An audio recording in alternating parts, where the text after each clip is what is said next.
You can change the world. You can become irreplaceable because you choose to do good in the world over and over and over, no matter what they throw at you, no matter how dark it gets, no matter how hard it gets, no matter how scared you feel. You can strategically think differently than most. You can be the lighthouse in your life. You can be the lighthouse in the storm. You can be that positive person. Do that. We have a monster training for you today on how do you become irreplaceable. No doubt a lot of people are very worried about this in their careers and industries in the world because of AI replacing so many jobs. But this is a conversation that will go even beyond that, because it's a conversation about how you feel valued, how you make other people feel valued, how do you become valuable, and most importantly, how do you deal with the times when those things aren't true? How do you deal with the times when the truth is maybe you're irreplaceable for a reason, and maybe it's a good reason, maybe it's a bad reason. I know this brings up lots of conversations for people because so often if you talk about, being replaceable, people go into their past, well, this person cheated on me and they left me, or I got laid off, or something happened that replaced them, their skill, their knowledge, their job, their relationship, and they feel angry about it. And they carry a lot into a conversation like this today. What my job is, uniquely as a high-performance coach, isn't really to diagnose all those old stories. It's about how do we set you up for the next level of success in your life. So this is a training. This is not counseling. I probably won't be the nicest person to you today because my job is to be candid with you today. My job is to help you structure and architect and orchestrate a future that you are proud of, you are excited about, and you are winning in. How do we get you high performing in the future? Well, we better make sure at some levels you're not as replaceable as other people. Can we start with that? You're not as replaceable. Are we all replaceable in time, across time, in the world? I think coming from a humble standpoint, you could say, well, of course, anyone could do my job. Anyone could fulfill this role. Other people could do what I do better. And when I do, move on in this job, the company still goes on. When I move along in life, well, those who have left are still there. And the reality is that it hurts to sometimes think that we are replaceable. But I think if you come from a place of humility there, knowing that you are replaceable and things and time goes on well, then you come from a standpoint of like, well, I want to make my difference while I am here. And I want to win while I am here. And I want to stand out while I am here. And I want to make impact while I am here. And so that's a conversation today that we're going to have about the impact you're actually having. Right now, we could look in any area of your life, if I was your coach, and we could say, how's your impact there? Let's just be honest. How's your impact with your wife? Score yourself 0 to 10. 10 being extremely loving and positive. 0, you're a jerk. Okay? It's pretty easy as a coach to identify where people need to work on in this area, because being replaceable has a lot to do with the impact you are currently having. Not the impact you had 5 years ago. Not the impact you had 3 years ago. On the ground now, the impact you're having. And we're going to talk about that because I know it also brings up lots of questions and issues for people about loyalty. Well, I've been loyal for 10 years. I'm like, that's great, but you haven't really been, you kind of been a jerk for a year. And people feel that. So you could establish, a great foundation, but at the end of the day, the world is now. And we have to be honest and humble enough to look at ourselves today. Look at our relationships today. Look at our job, our processes, our rhythm today. And let me tell you what, if you are right now live with us in Growth Day, I would love for you to light up the chat and share with us, what do you think makes a person irreplaceable? Either in their job or career or in their own relationship, in their marriage, as an example. What do you think makes people irreplaceable? Because today, my phone lit up when the texts and the emails went out about this. I mean, this morning, I got so many messages this morning from people saying, I can't wait for you to take on this. I can't wait to hear what you think, but also them sharing, here's what I think. But I got a few texts even said, I wish I knew these things earlier. Because let me share a blunt truth with you. Most people are not even thinking about becoming irreplaceable. I mean, the people who tend to think about it and they have that intention, they tend to be fairly irreplaceable. It's that most people, they just want a job. They just want a relationship. They just want to survive. But what I love about you being in my community is that you care about striving for excellence. You care about striving for impact. You care about making your difference. And I honor you for that. I respect you for that. I'm grateful for you that. The fact that you are here to do this training probably says you're more likely to win in the future than other people who've honestly never contemplated. You know, if I was in a room with you at one of our, famous seminars, I'd have you raise your hand. I'm like, how many of you, be honest, know somebody who they've never even thought about whether or not they're replaceable? And I bet most of the room would raise their hand because most people aren't thinking about this topic. They're just doing what they do. They're doing their comfort level. They're doing their preference. They're showing up. They're even working hard. They're even skilled, right? They're hardworking. They're skillful. They care. And then they're so shocked when they get replaced because those things are not enough for most of the future. Those things are not enough.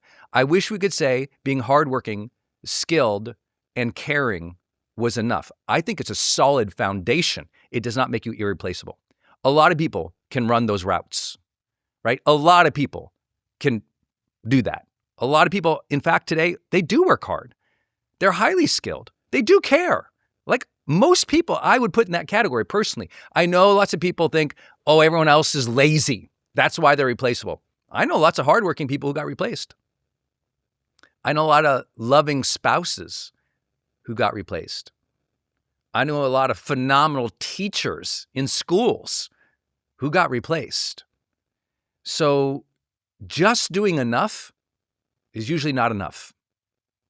And so if we're going to have an honest conversation today, I just need you to hear me saying to you that maybe the foundation isn't enough. And that this is that day that you decide to go next level. This is that day. You go what we call ultra, right? You go the extra mile. You go the extra mile. Most people, I mean, they're barely getting to the finish line, let alone going the extra mile. So today is going to be a conversation that I think will surprise you and will push you. And I shared that because, originally I had a different setup here in the studio today. I was going to be at this board in my mind, and I had a lot of graphs that I was going to draw out. And as I was going through the preparation today, I realized this is a conversation that needs to feel like a conversation, but I also need to make sure I'm looking at the camera a lot of times because it's going to be so offensive what I'm going to say to you today. I mean, you're going to be like, dang, I did not expect him to push that hard, but that's my job. I'm a high performance coach. I'm paid to push. I need to get you to a new level of success, abundance, wealth, impact, leadership in life. It's a little bit of a push. It's not just counseling. It's not just healing. It's not just meeting you where you're at. Because often where we are at, if we are honest, is where our comfort zone is, where our preferences are, where what everybody else around us has allowed us to settle to. And your future self doesn't want to know that you settled. The future self wants you to be proud that you took the uncommon path, that you strived for greatness, for impact, for meaning, for living an extraordinary quality of life on your own terms. And that's going to be a lot of the themes that we're going to talk about today. I'll share some of my favorite things I heard from people around me today on this topic, and then I'm going to jump into the first offensive teaching point for the day. So stick with me. Some of the baseline foundational things I heard today in text from friends about this topic. And again, I'd love for you to light up the chat. What makes somebody irreplaceable? You all as a community, put it in the chat. We would love to hear it. Light it up. I do read these chats too. It informs me, so please do comment. Okay, a couple things. First and foremost, my greatest mentor, trusted advisor, brilliant person in my life, my wife. I asked her this morning, I said, what do you think makes people irreplaceable? My wife has employed a lot of people. She's built amazing things. She's just an extraordinary person. She said things like, they're consistent. They're interested. They look for opportunity. They give feedback. They're well-liked in their social sphere, whether it's work or the people that they serve or love. They try to make themselves better. I love that. I got Ricardo in the studio today. Ricardo said he thinks it's about this is a topic about leadership. This is a topic about making sure you go next level. When I talk about this with CEOs, I got a ton of texts today. Their comments were, this is really about skilling up, making sure that your skills and your efforts are relevant today, not resting on your laurels of how good you were in the past or what you used to do, but you're meeting the moment of today. This was a big conversation in my chats today. Meeting the moment of today. That is so good. Tons of people also commented on the concepts, some of the concepts I'll talk about today. One of them was and this is a phrase that it only seems like HR people use and CEOs use, and that is being solution-oriented. If I could say the phrase that encapsulated most of the CEOs I heard from today, and honestly this last week, has been about that conversation. It's about, are people being solution-oriented? And so this is going to lead to my card here today. I've got 10 notes for you today. I would love for you to take notes on these. In Growth Day and in Ultra and what I do in all of my teaching, I always want you to write things down. I always want you to take notes. I want you to go deeper in your contemplation of life. Because as I said earlier, most people aren't even thinking about this topic. They have felt this topic when they were replaced in a relationship or a job, but they very rarely strategically construct the reality that they are irreplaceable. They rarely do it. I mean, it's not on their mind. It really isn't. They're not driving to work thinking about that. Sometimes they're like, I hope I don't lose my job. It's fear-based thinking, but it's not strategic orchestration. Today, we're going to talk a lot about a strategic orchestration to ensure, as much as you can, that you are relevant and irreplaceable. Okay, so with that, today's first truth. If I had to teach this entire seminar today, and I could only give you one point of why most people are replaced, it's going to be this one. Now, let me set the scene, and I'm going to say the punch point, okay? So just stick with me. I need to tell you a little about my life, just so you understand how I'm going to approach this differently. Again, as a high-performance coach, I'm paid to push. And my observations today are not purely academic and research. Most of you know I'm a deep researcher in all things psychology, philosophy, high-performance studies. I'm about all performance optimization. I study that. I have a master's degree in organizational communication. So I'm an organizational psychologist in that brainwave matter of I constantly think of how things all work in organizations and across value and time. The issue that I see most people do is they talk about this too philosophically, this topic today. And I'm going to reflect on it with you based on real conversations I've had with people as I coach them. So they come to me often after they've been replaced. They come to me after the divorce. They come to me after the company is falling apart. Often a lot of things are going wrong. And then they're like, I need help. I need strategy. I need a coach. I mean, I'm lucky now in my career that most people, because of what I've attained in my career, they come to me more proactively. I coach multiple billionaires, as most of you know, because you've seen them with me, and it's kind of like they reach out to me and they're like, I need coaching for my next level because there's always another level for me. So they're coming from a humble and proactive spirit. But I also want to let you know, I've had earlier in my career, probably for about a decade, it was more of they were like something broke. And now they're reactive. The relationship broke. Now they're reacting. They got fired. They're looking for the next thing. They sold the company. They're like, I don't know what to do with myself. And so I've had a lot, what I would call, of that like reactive or hurtful spectrum. And I have a lot of the very high level advanced things.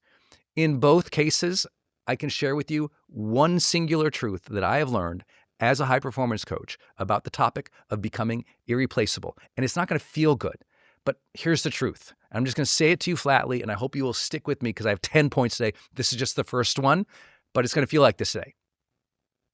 Most people become replaceable. And the reality of that is because you just did not take other people's goals seriously. Almost every time I see that. Now, it doesn't mean that's always the case, but just stick with me on this point. You didn't take other people's goals seriously. They told you what they needed.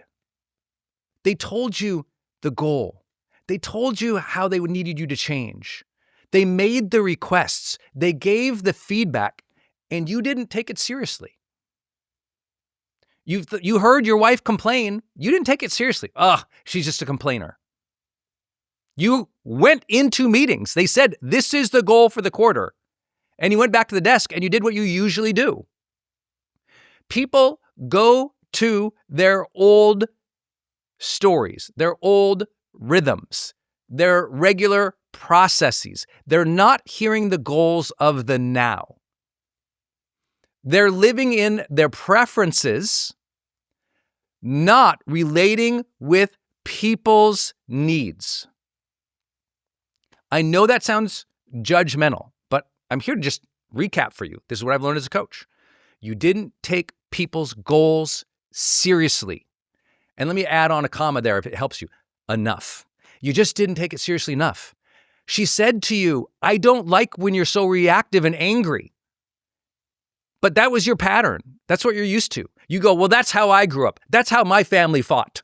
That's what we're about. That's what I'm like. She's telling you, stop being so impatient and angry. She's probably told you several times. When she replaces your mean ass, don't be shocked. She told you 10, 15, 30 fights in a row. She begged you to change. You didn't.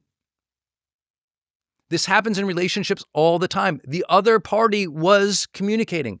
I need you to be more intimate. I need you to be more affectionate. I need you to be more caring. I need you more thoughtful. They asked.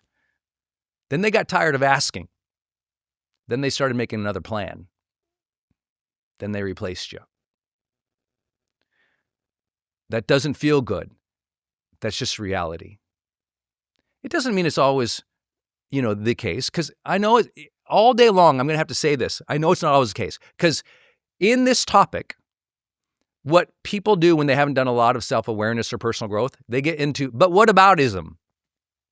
But what about this girlfriend who left me and I didn't do anything wrong? But what about this people? They fired me and I didn't do anything wrong.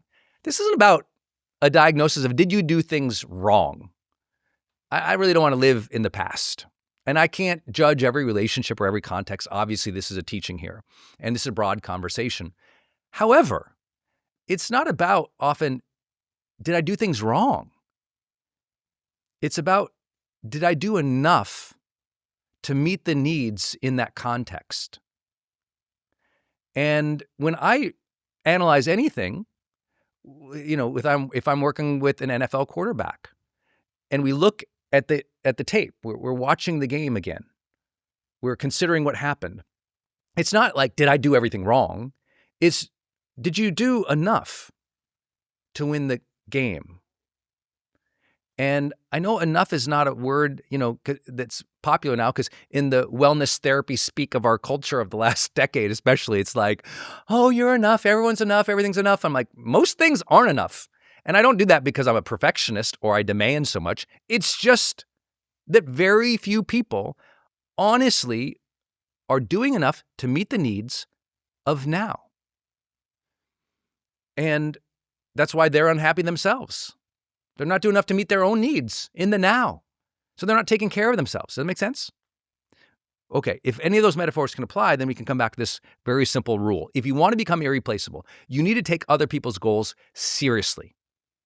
If you're working a job and, your manager, your lead, your CEO, is saying, this is the goal, and they're saying that goal every single month, and you have not moved every process, all heaven and earth, to meet that goal, don't be shocked when it all comes to an end in your career.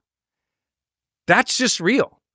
Don't be shocked when someone's made a request to you 10 times and you did not get insanely proactive, insanely prioritized, insanely focused, and you moved the earth to make that thing happen.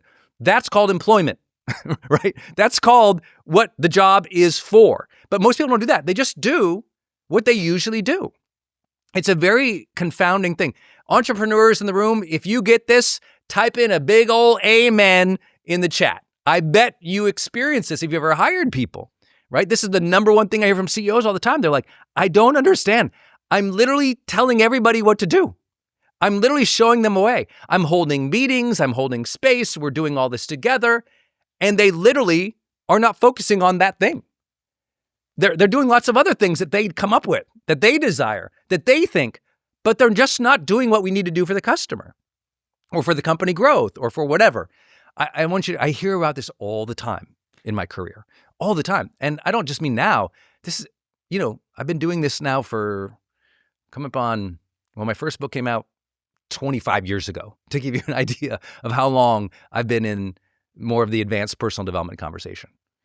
And so I want you to hear this.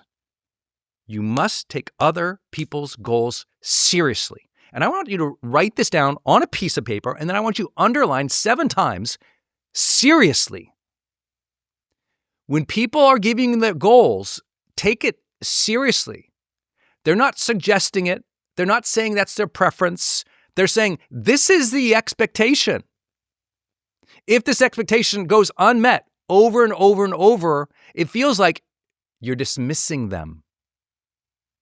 See, when someone's feelings or emotions or needs are unmet day after day, month after month, quarter after quarter, year after year, do you know how that feels? Of course you do, because we've all been there. Isn't it true? You've had unmet expectations from others. Well, it hurts your feelings.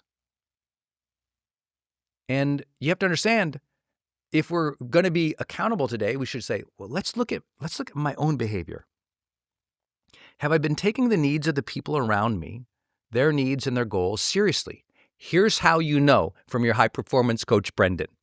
Number 1, you can tell me right now, what are their needs and goals? That's how I know. Are you even in the game? If I take you out right now and we go to have brunch or lunch or dinner, whatever time it is around the world where you're at, if you and me, we go sit down and we have a meal and I look at you in the eye and I go, tell me, what are your wife's goals? Tell me, what are your teenagers' needs? Not what you think, what they said. Tell me, your manager, what's 5 things that would have made them even happier this quarter?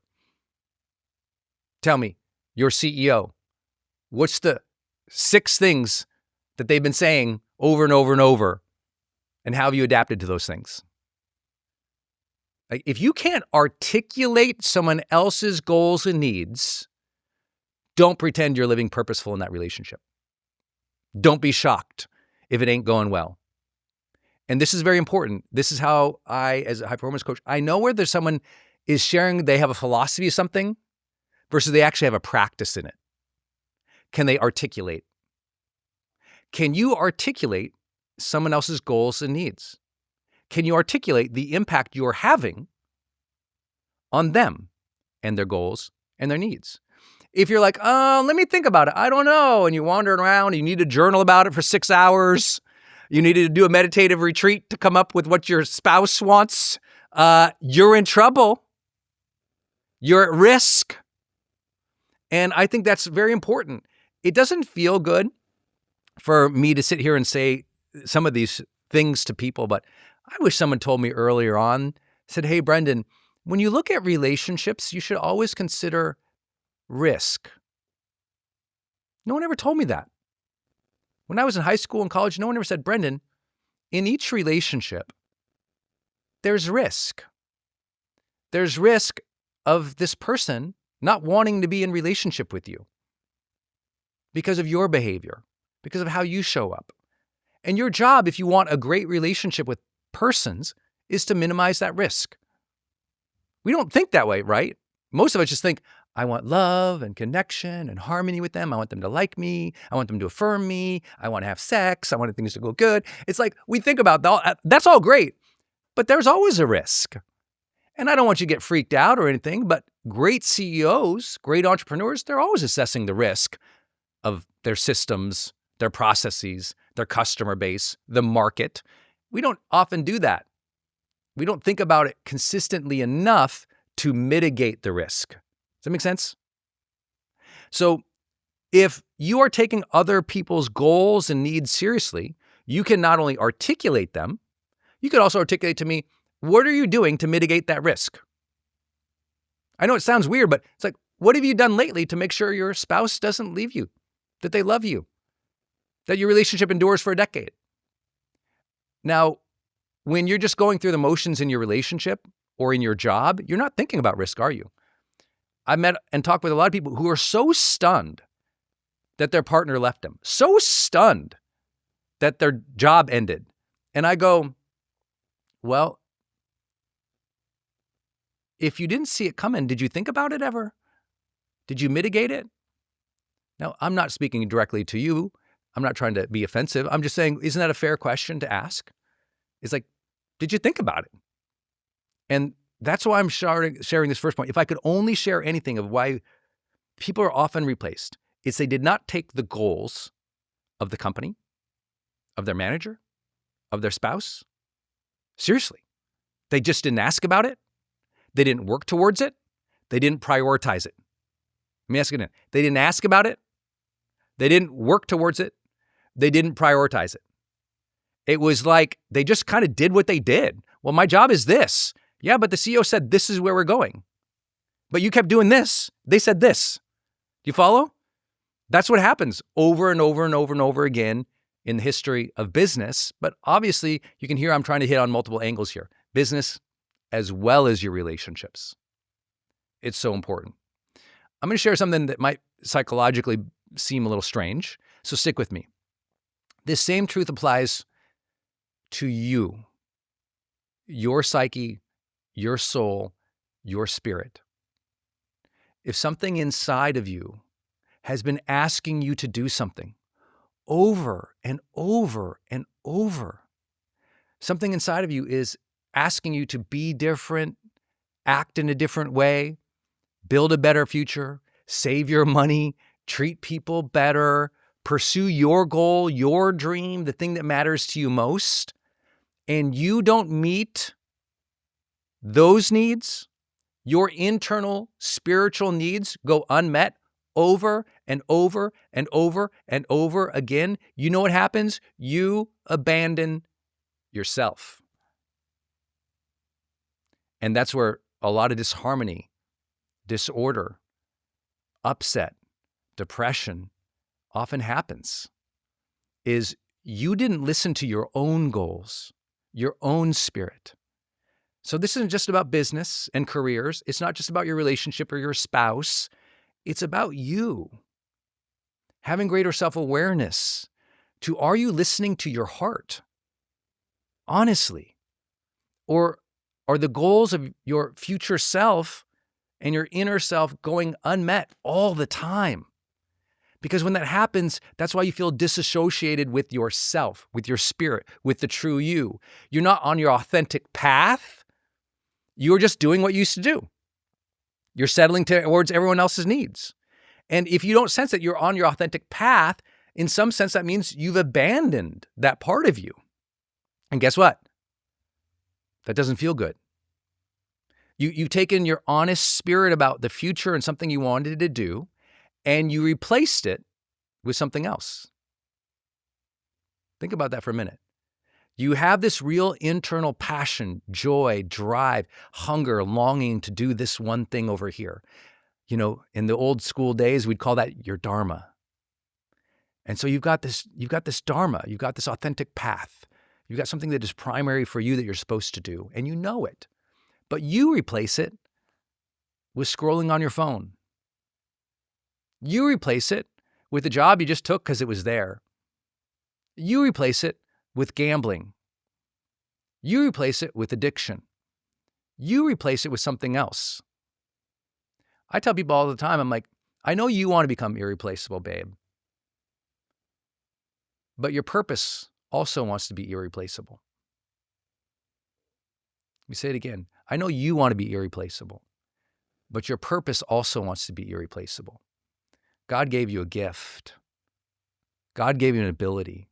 God gave you a future. And if you have sensed and felt that in your heart, and you keep abandoning it and replacing it with dumb stuff, unimportant things, lack of prioritization and orchestration, don't be upset when you see somebody else grab that purpose and win with it. I tell entrepreneurs all this time. You know how many entrepreneurs I've worked with in my life? Listen to this. Over 1 million entrepreneurs have taken my classes and courses. Over 1 million. Do you know how much feedback I get? And do you know how many people I've met at my seminars, out on the road, at events who go, Brendon, do you see this thing in the marketplace right now? I had that idea 5 years ago. I go, yeah, but guess what? Someone else had that idea recently. And the difference is 5 years ago, you had the idea, but instead of pursuing it, you replaced it with a bunch of other things. You had all these other competing interests. This person took the spear of purpose, Motivation Manifesto readers, shout out.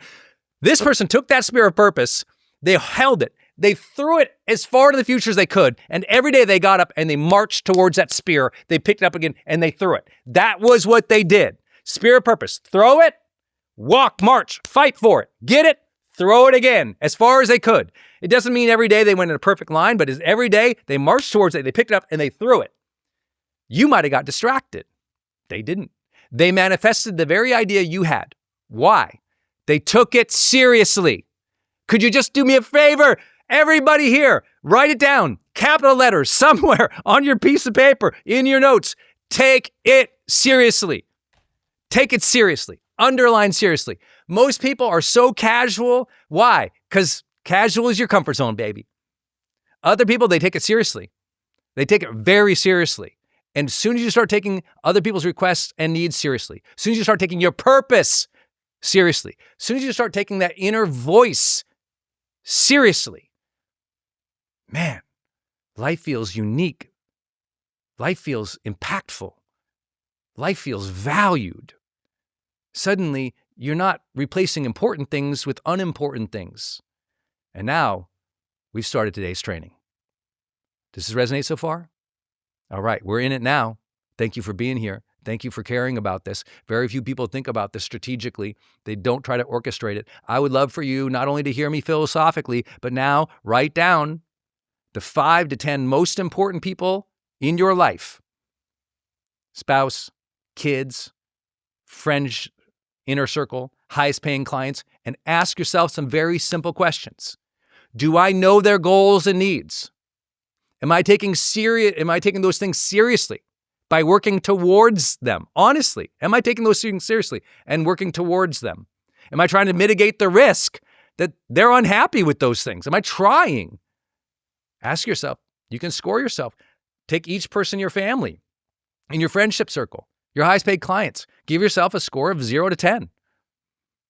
And as soon as you start doing that, you realize, okay, I might need to take this seriously if I don't want to get replaced. And it doesn't mean you won't be replaced, but at least you tried to do enough. At least you're aware. And hey, if bad cards land, you get laid off. Bad cards land, they cheat. At least tomorrow, you get to wake up and go, yeah, but I gave my all. Yeah, but I gave my all. I tried. I heard. I listened. I was aware. Second big idea. So number 1, take others' goals seriously. That will change your life forever. Number 2, you know what's irreplaceable in a race? The pace car. If you want to be irreplaceable, you become the pace car.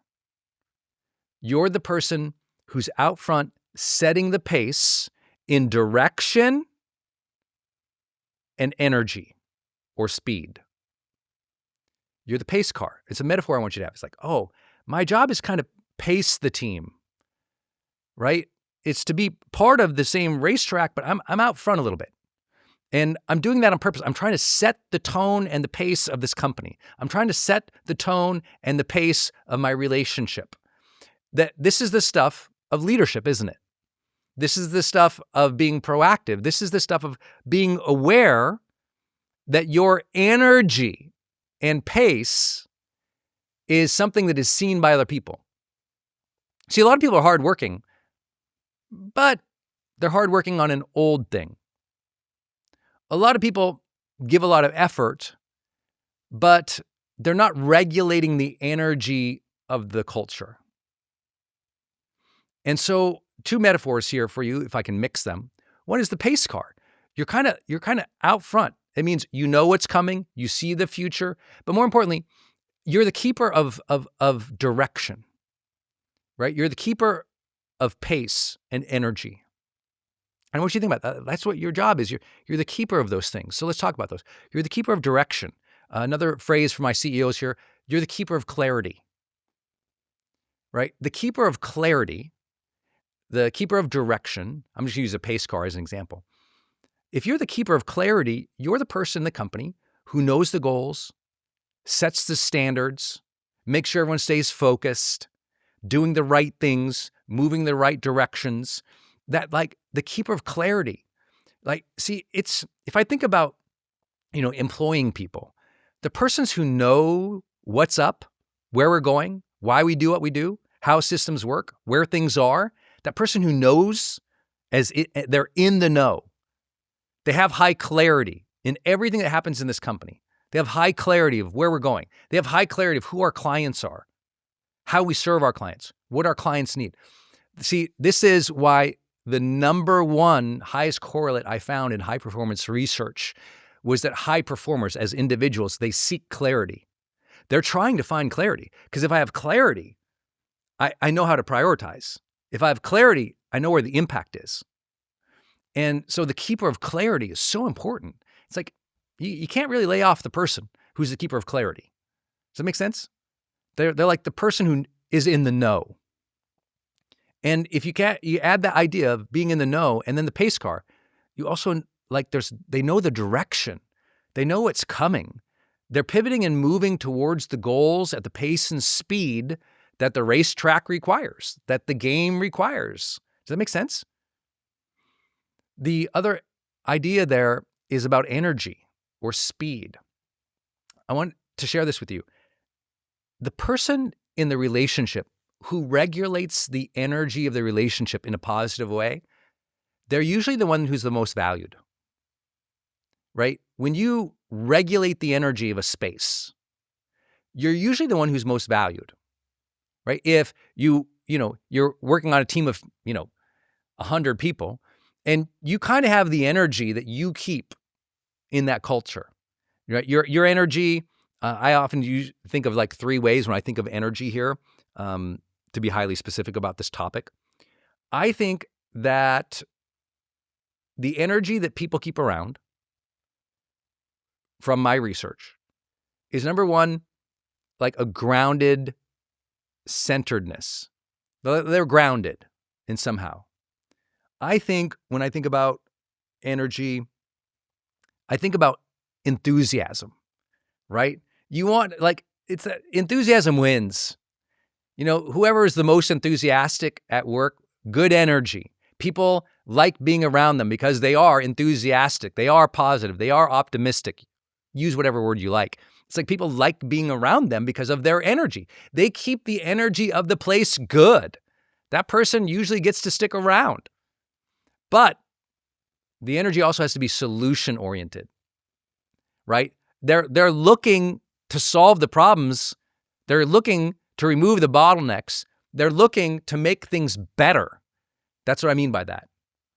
And so in all those ways, because they're kind of caring about clarity, they're kind of caring about direction, they're caring about, being grounded, enthusiastic, solution-oriented, they kind of, in that, group of cars, in all the traffic of the company, they're like a pace car. They set the tone, the speed, the direction over and over. tone, speed, direction, over and over, tone, speed, direction. You usually don't replace that person, right? We often might consider those things a factor of leadership, of course, right? Setting tone, pace, speed, direction. That's what I want you to write. Like, be the pace car. Be the pace car. Be the setter of direction. Be the setter of speed. Be the setter of expectations of solution. But most importantly, be the creator of the culture, of the energy of the space.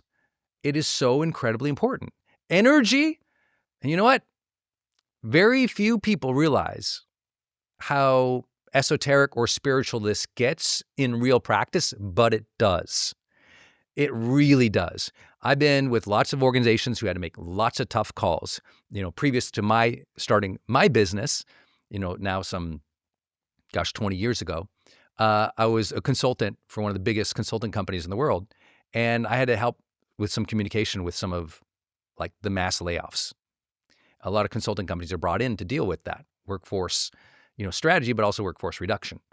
And I can share with you that I was sat in those rooms, and I've sat in those rooms a lot in the last 2 decades. And it's pretty clear when the managers are talking about who to keep, that pace car, that energy setter, that culture maker, they don't want to get rid of that person, right? That person, no, keep that person. That person has the spirit of the company here. We need to keep that person. And so please think about this very seriously. How could you level up in this area? How can you get more clear about the direction and the pace and the energy that's needed in your company, your mission, your industry, your family? Think about that. Somebody's setting the pace, and you don't want to replace them. Third big idea for today. Now, so far, we've talked about you, right? About you taking other people's needs seriously, about you being the pace car. But I also want to share this concept. You probably heard me talk about, not just being the hero, but being the hub. About another phrase you probably heard me teach in high performance is about, we need you to become the linchpin. The person that has the positive association and positive dependency of those around you or those you need to value you. Now, I know that sounds like a weird phrase, but positive dependency is a thing. I need people to be dependent on you. Like, if you want to become irreplaceable, you become a little bit of a linchpin. You orchestrate things. You're the orchestrator, to use another term here. You orchestrate a lot of things, right? You are the holder of a lot of keys. You are the person in the company that, is like the hub of information. You're not a bottleneck. That's very important to talk about, right? A bottleneck gets removed almost all the time, right? Please realize entire management courses are taught on removing bottlenecks. You don't want to be the bottleneck, right? You want things to flow through you easily and consistently and in the right direction. Flow is very important. However, you want to be that channel. You want to be the channel. You want to be the channel. You want communication coming through you. You want to hold the keys to be able to give to people. You want to be the person who is orchestrating 4, 5, 6, 7, 8, 9 people, activities, or projects. You actually want your hands in, or your what's it called? You want all the sticks in the fire. You want to have a lot going on. You want to have a lot of those irons in the fire. Montanan sticks. You want a lot of irons in the fire. I was like, what is that metaphor? You want a lot of irons in the fire, but the right irons, the valued irons. And so if I have to think about who's replaceable, it's usually single serve activities. It's like, oh, that's an activity that person does, but this person does 4 of them. And these 4 activities relate to 3 different people, and they lead to 2 of our strategic initiatives. This person does a task. And as you know, we are in an age of AI where tasks and singular activities are super simple to replace. And I just want to have a conversation with you about this because I know that is the hot topic of the day. and that is AI. And I don't know when you happen to be watching this in the future, but AGI is already here as I am recording this. And while some people will squabble about that, nobody 5 or 10 years ago who was defining AGI and the way they defined it 5, 10 years ago would argue that we have it now. Now, whether or not people know how to use AI to discover that AGI is the same question of, can you discover genius in your own company? Do you know what? Most CEOs can't discover genius in their own company. It's there.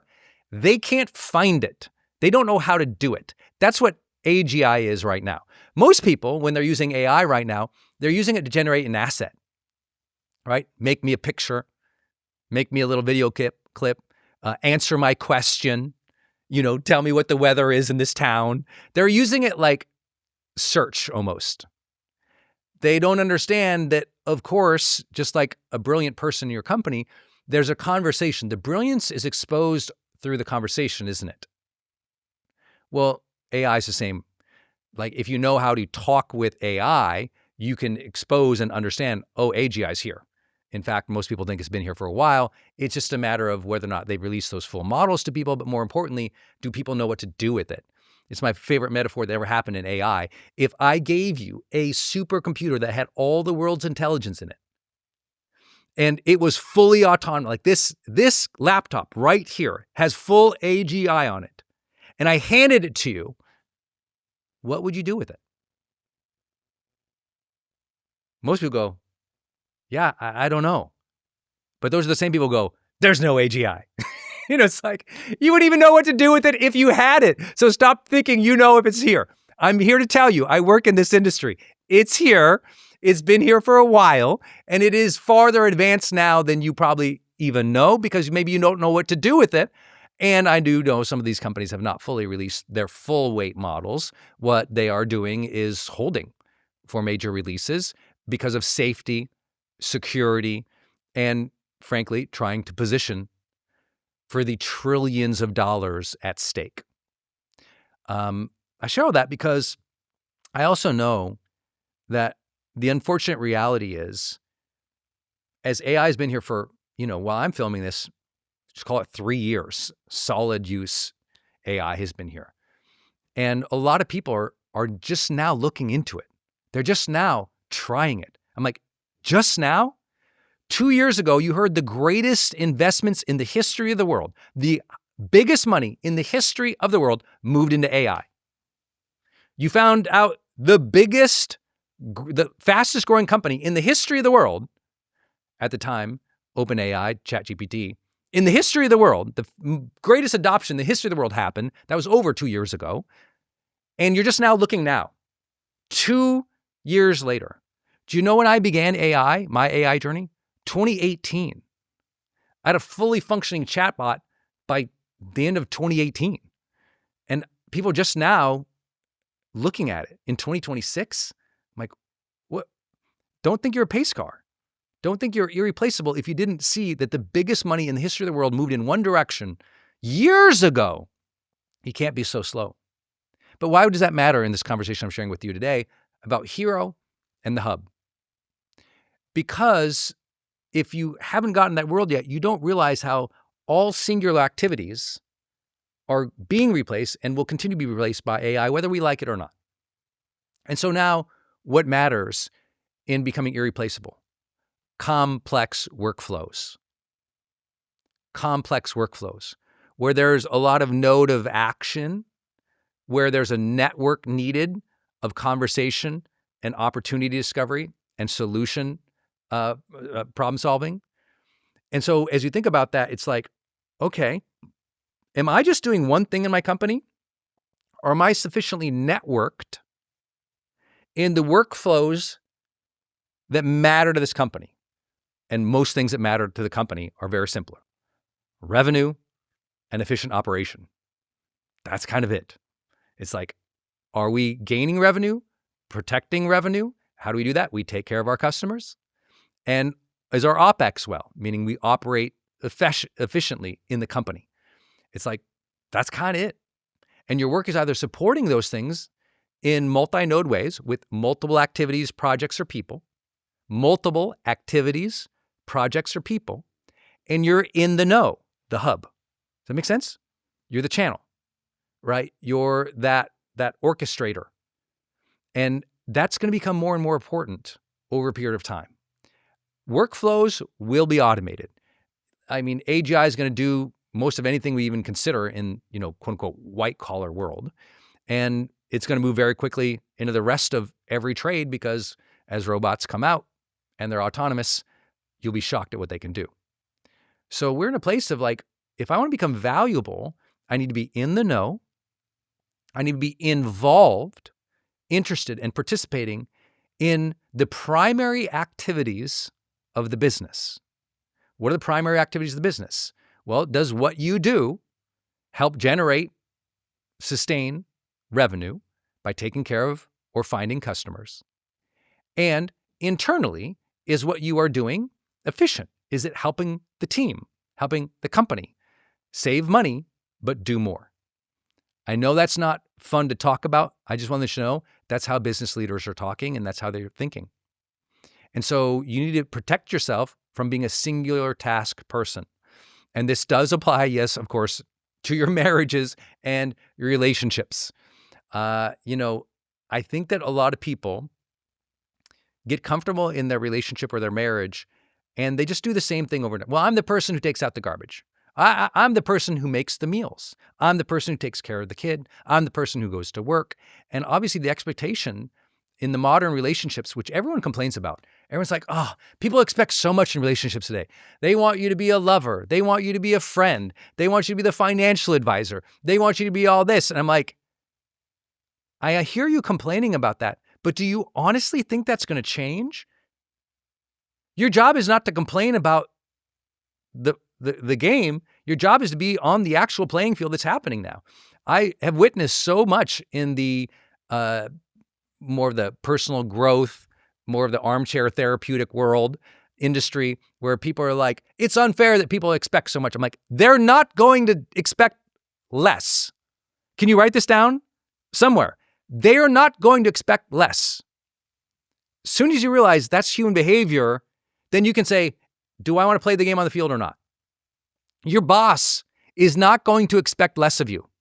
Write it down. My boss is not going to expect less of me. And yet people always say, well, don't have expectations. Don't expect too much. And I understand where that comes from. That comes from a place of trying to guard you against perfectionism. It's trying to make sure that you don't expect so much that you're unhappy all the time. But that's about you. When we're talking about the reality of business, we're talking about relationships where you could get replaced. Then we have to go, you know what? Expectations probably aren't going to go down. So how do I mitigate those expectations? And you can mitigate expectations by having conversations about shared goals, needs, desires, and purposes. And you can mitigate expectations by setting boundaries. That's how you handle and mitigate expectations. Make sense? To mitigate expectations, you have shared conversations, goals, needs, purposes. When you have shared purposes, now you're in the conversation of leadership. You can be a hub. Hey, my friend, sun is going down behind me, and I just want to thank you for watching my YouTube channel. So many of my subscribers are always asking me, Brendon, how do I go to another level of my life and stay consistent in my personal development and really get progress? We all want to be more motivated, more productive, more confident. We want to be better leaders. We want to be better at our craft. But how do you do that on a consistent basis? Well, that's why I built Growth Day. It's an app that you can use that builds your personal growth streak. That every day you come in and you do a series of actions and you listen to some inspirational training and life strategies that advances your life. It's very hard to stay consistent in your life. I know sometimes you watch a YouTube video, you read a book here, you listen to a podcast there, but you're not developing your habits, you're not scoring yourself, you're not finding real progress and insight that kind of wows you and opens up to, I say, the awe and the real agency that you have in life. So please go to Growth Day in the App Store. Just go to the App Store, go to Growth Day or go to growthday.com and get Growth Day. I promise you, with your 7-day free trial, you'll go through Growth Day, and in 7 days, you're gonna be like totally like feeling fired up, but also you'll find a new momentum. Because every day as you do your growth streak, you start to really discover what you're made of. And we access different parts of your brain. You're listening to something inspirational, you're doing a checklist or doing a journal prompt that blows your mind, you're scoring your habits and reflecting on your day in ways you've never done before. We're basically taking all of personal development and putting it into a streak that you'll get like totally addicted to. You'll be addicted to that progress, that growth, that joy and energy that you deserve to feel every day. Go to growthday.com or go to the App Store and just download the Growth Day app. Start your 7-day free trial and let's level you up. Every day is a great day to grow, but you have to stay consistent to get real progress and to really change your life. Go to growthday.com or go to the App Store and get the Growth Day app right now.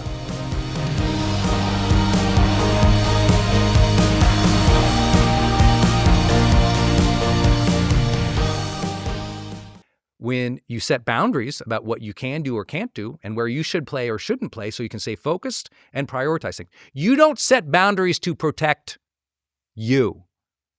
You set boundaries to protect prioritization in the relationship or the business. That makes sense? A lot of people, all the conversations about, I got to protect me. I got to set up boundaries to protect me, my mental health, my things. I'm like, that is true for you. But again, we're talking about becoming irreplaceable. A boundary that you set with a CEO isn't to protect you.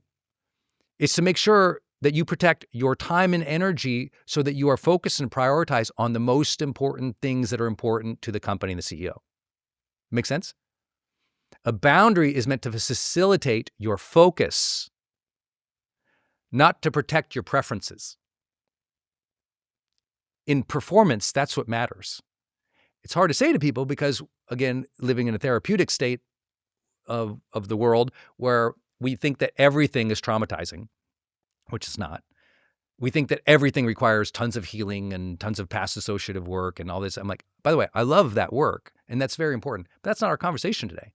Our conversation is becoming irreplaceable in the context of real life, on the playing field, in real companies, with real relationships, where there is risk, where there is a game at play. And if you want to play the game, and you want to stick around, and you want to win at the end, you mitigate to be that team player. When I use the word becoming a hub, that might be the easiest way to explain it to people, is that you need to make sure you're prioritizing becoming a team player, that the team needs you. Why? I'll say it again. The team needs you because you're the pace car. The team needs you because you're a hub. You're involved in multiple activities, projects, and network of the people at work who are moving towards the major activities of the company. That tends to be revenue and OpEx. As soon as you realize that, you're like, okay, now I have a strategic plan. I can do that. I can ask the CEO, what are the 3 major things we're working on? How do I get involved? How easy is that? Next time you're with your manager, hey, what's the 3 most important things here at this company? How do I get involved? Write it down. That's your script. Hey, I want to make sure I'm aligned and pacing my team well. What are the 3 most important things at this company? How do I get involved? How can I lead better? How can I be part of that? How can I give feedback there? How can I participate there? Do you follow? As soon as you start doing that, you're in the conversation. You're a hub. You're not a siloed activity driver. As soon as you get that, things change. You're invaluable. Number 4. This is so simple, but I really want you to make sure you measure yourself on this one. Demonstrate follow through. Do you know how many idea guys, good intention guys there are in the world? Doesn't matter. Did you follow through? If you said you were going to do it by Thursday, did you do it by Thursday? If you said you were going to follow up with the sales or the leads or the people, did you do it? It's not, oh, life is this or that. It's like, it's a yes or no. Follow through, write this down. Follow through is a yes or no. That's it. It's not an excuse. It's not a story. It's not a prioritization. It's a yes or a no. The people who are evaluating you in life, it is a yes or it is a no. And that yes or that no develops a pattern. And that pattern becomes something called trust. You get it? That's the answer. Follow through becomes a yes or no. Follow through then becomes a pattern. Follow through then becomes trust. This is the same thing for you, right? The same thing for you. If you've abandoned yourself, that happened because you made promises to yourself and you didn't follow through on them. Over and over and over again, you said you're going to work out. You didn't. At some point, that demoralizes you. People who have high confidence in life, they stuck to their word. I'm going to do it. I do it. So that consistency in follow through gives them confidence. I know who I am. When I say I'm going to do something, I do it. What I speak, I do. What I intend, I do. And over and over and over and over again, that becomes self-trust, doesn't it? Well, same thing socially. Your follow through is the highest rating in trust, not likability. Lots of people. I'm somebody, I like everybody. I know it sounds like I'm hard, high-performance coach Brendon today, but it's something to know about me. I like everybody. It's very rare that I meet someone and I walk away and I'm like, I don't like that person. It's super rare. I don't know. I have a very open spirit. I'm high degree of, openness and extroversion in that way, but I'm also just a high spirit of compassion. Like, I love people. I know even if someone is mean in that moment, that there's something going on behind it. I know that, that God put them on this earth for a reason. I just kind of, I kind of can see and trust in other people. I like other people. I'm what you would probably call naive in many ways about people. I've heard people say, Brendon, you're kind of naive about people. You really think they're more good than they are. And I'm like, what a great trait to have. I'll take it. Thank you. How many of you just love people? I just love people. I mean, I love them. Put it in the chat if you love them. Just be like, I love people. I like people. It's just a big thing for me, but whether I trust people, that's established so easy, so fast. If they said this month the project was going to be done, they hit it or they don't. They communicated well throughout, whether they're going to hit it or they don't. If the follow through happened on the timeline they gave me, that's a yes or they no. That happens 4 or 5 times, that's a pattern. If the pattern says they don't follow through, less trust. Who's the first person you want to get rid of in your life? The people you don't trust. You got it? Right? If you think your financial advisor is stealing your money, you're going to fire them. If you don't trust your partner or your spouse, you're going to follow them. You're going to look at their phone. You're going to do all sorts of weird behavior, right? People who you don't trust creates weird behavior in you. Well, imagine if that's your boss. They don't trust you. Think about all the weird behavior they're doing. They're trying to give projects to other people, not you. They got that open job out in the marketplace because they don't see you following through on it. It's very hard for people. Everyone thinks, that CEO or that spouse's behavior is weird. I'm like, usually their behavior is not super weird. They're mitigating risk. They don't trust you. And you have to understand, if you don't have trust because you don't have follow through and you're not the hub, then there's risk. I'm not here to say that's what happened to you in the past if you got let go or somebody did something bad. I'm just saying, okay, now that we can be aware of it, let's be thoughtful about it. I know that now that I'm on this point, people tend to get paranoid. They're like, Brendon, you're making me super paranoid. You're like on point number 4. I'm now getting paranoid about my life. I don't need you to be paranoid. I need you to be strategic and orchestrate the value and impact that you have with the people around you and the activities you're involved in. I need you, for your own self, to take your goals seriously, to set your own pace, to be involved in the activities that matter to you, to follow through. This is good for your wellness, and it's good for the wellness and the culture of the people you serve with or serve. I know you get the idea. It's not about being paranoid. It's about being real. That's the hard thing I have to do on a lot of coaching calls is get real with people. I'll hear them talk and talk and talk and talk. And I go, you haven't followed through yet. And they go, oh yeah, well, I'm still thinking about it. I'm like, no, I heard you made the decision. I was on the Zoom with you when you made the decision. Do you remember you making the decision? Yes. Do you remember us talking through the plan? Yes. Okay, then let's talk through follow through.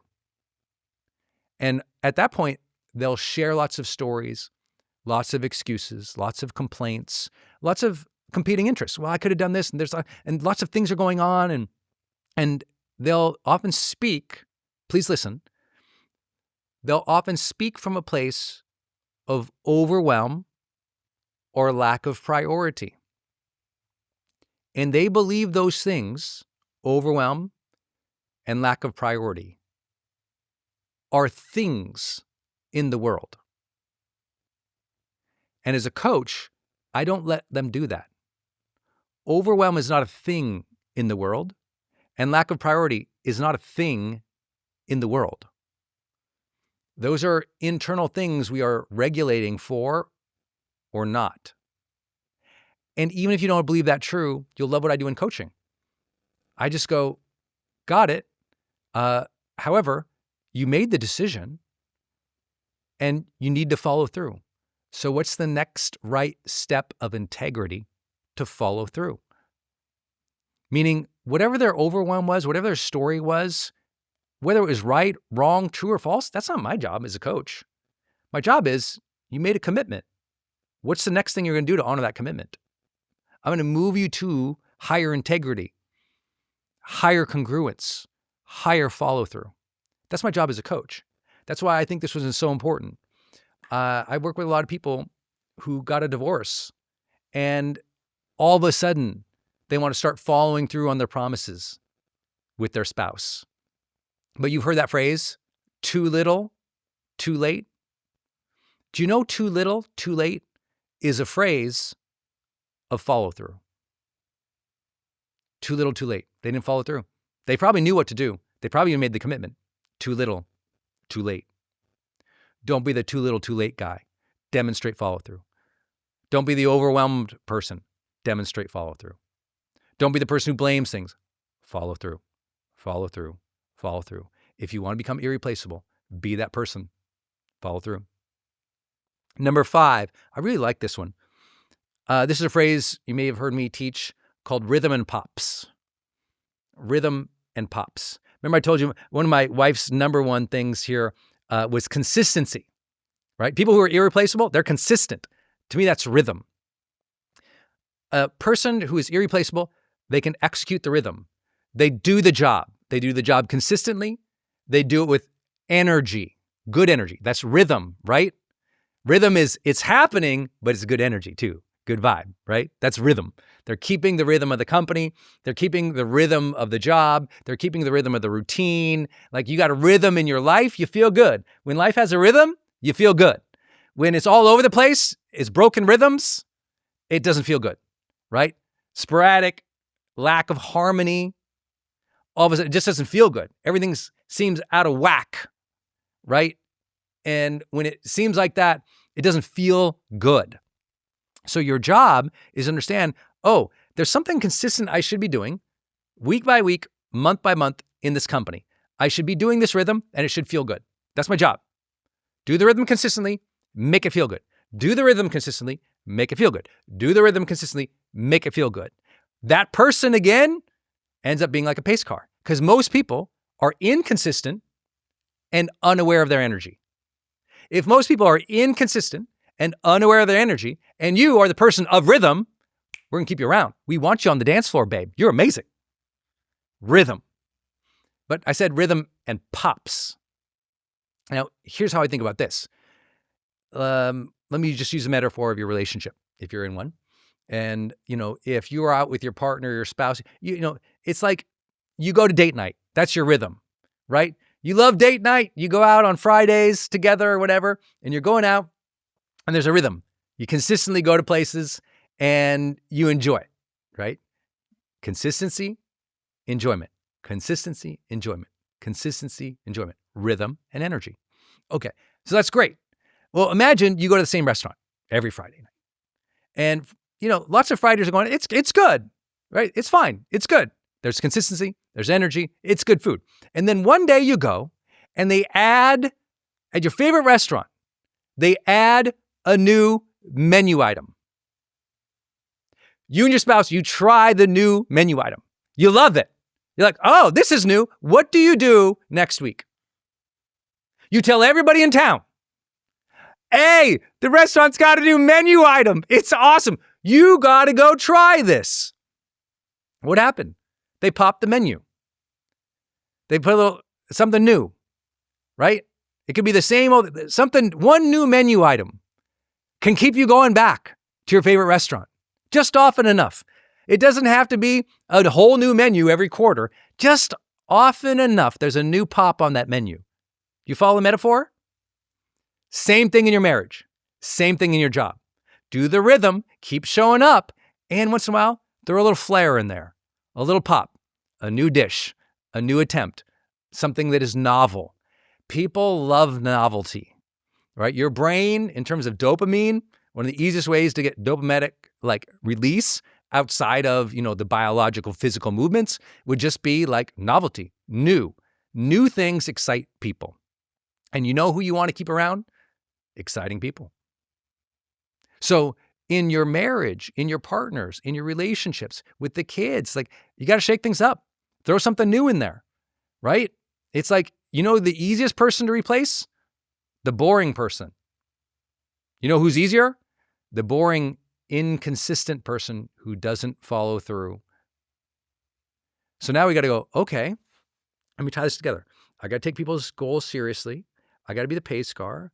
I got to be the hub. I want to demonstrate some follow through here. But you know what? Let me do my rhythm with enjoyment and good energy, and let me shake it up once in a while. Let me throw something in. The boss didn't expect me to deliver this presentation. I'm just going to land it right in their inbox. I had already hit my sales goal. I'm going to get 2 more. I already run this, this lead process. I'm going to invent and prove a new one.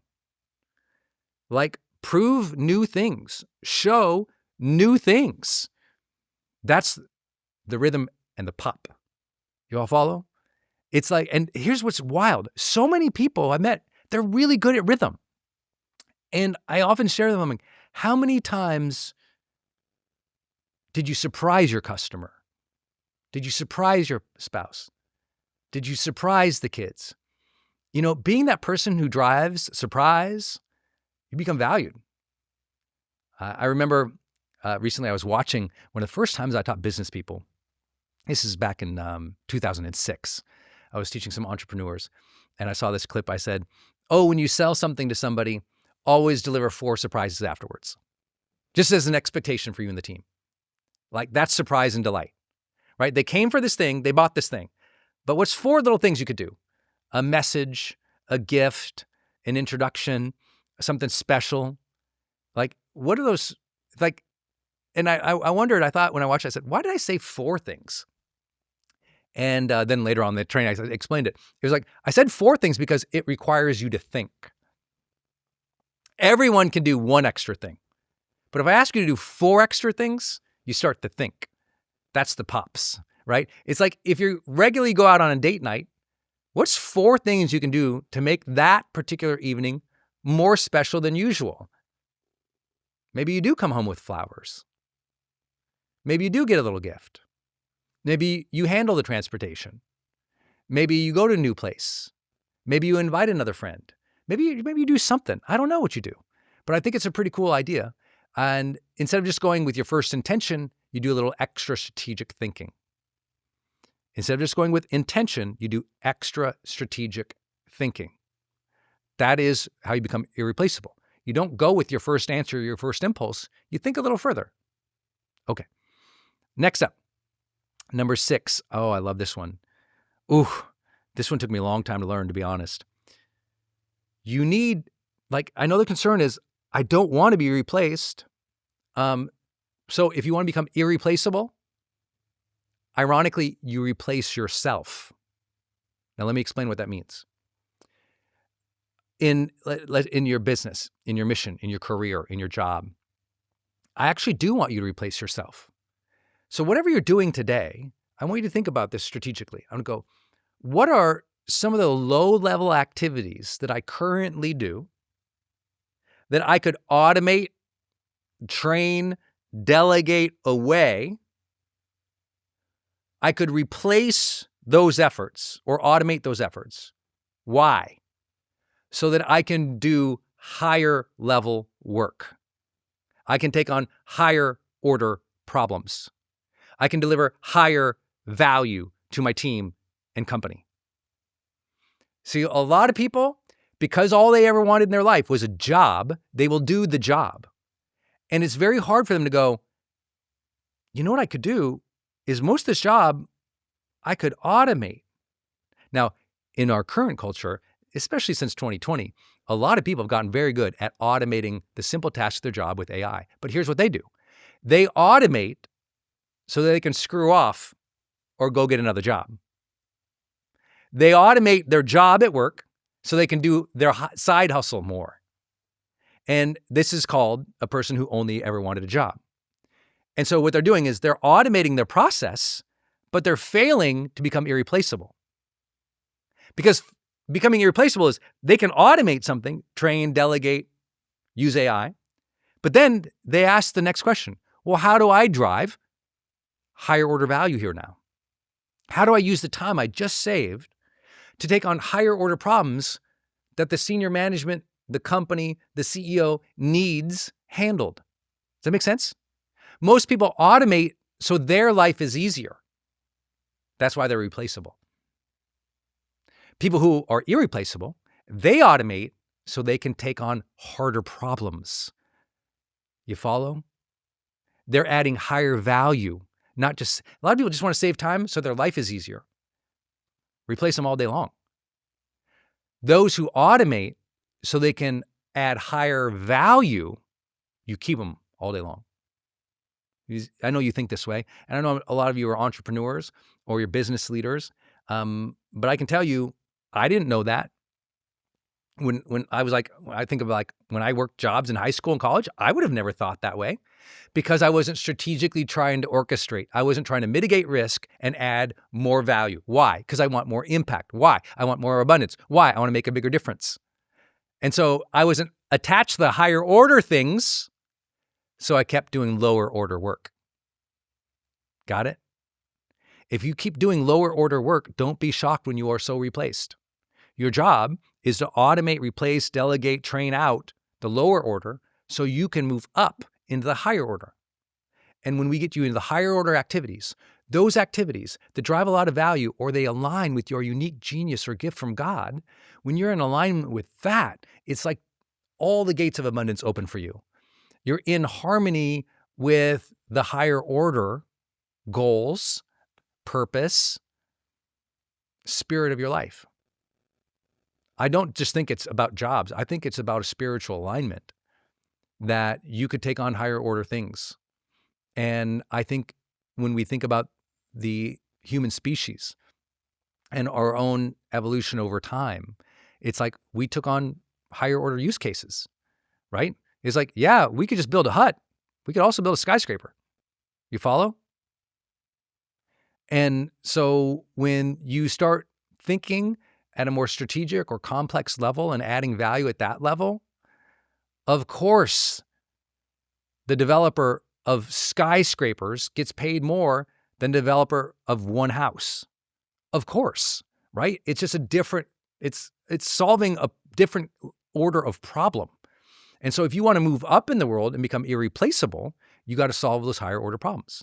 I know that makes sense. And again, of course, maybe you've all done that and you just hit bad luck that happens and suddenly, you found yourself replaced and it was unfair. Well, I'll share this.